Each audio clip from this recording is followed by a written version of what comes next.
સુરતના ડિંડોલી વિસ્તારમાંથી ચોરીના લોખંડના સળિયા સહિત લાખોના મુદ્દામાલ સાથે એસઓજીની ટીમે 4 આરોપીને ઝડપી પાડ્યા છે। સુરત પોલીસ કમિશનર દ્વારા શહેરમાં થતી ચોરી સહિતની ઘટનાઓ અટકાવવા આપેલી સૂચનાને લઈ એસઓજી ડીસીપી રાજદીપસિંહ નકુમની ટીમ પીઆઈ એએસ સોનારાના માર્ગદર્શન હેઠળ તપાસમાં હતી।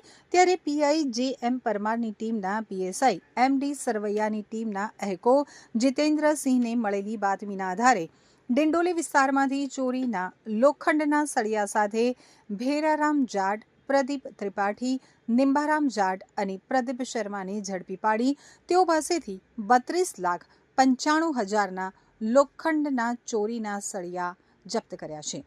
ટ્રેલર, 4 વ્હીલ ગાડી મળી 71 લાખથી વધુની મત્તા કબજે કરી કાયદેસરની કાર્યવાહી હાથ ધરવામાં આવી છે। મૂળ જે સ્ત્રોત છે ત્યાંથી લાવતા હોય છે ને કોઈ બિલ્ડરને એના ઓર્ડર મુજબ આપવાના હોય છે। ત્યારબાદ જ્યારે સિટીની અંદર પ્રવેશતા પહેલાં આ લોકો કોઈ વેબ્રિજ પાસે બિલ્ડરના માણસને બોલાવી અને સળિયાનું વજન કરી અને એ લોકોને ચિઠ્ઠી આપી દેતા હોય છે। ત્યારબાદ 1-1.5 કલાકનો જે સમય રહેતો હોય છે એ દરમિયાનમાં અહીંના ડિંડોલી અને ગોળાદરાનો એક જીતુ અને રાજન તિવારી આ લોકો જે છે એમના માણસો મોકલી અને આ સળિયા જે હોય છે એની અંદરથી ચોરી કરાવતા હોય છે અને ત્યારબાદ એ ચોરીના સળિયા વેચતા હતા।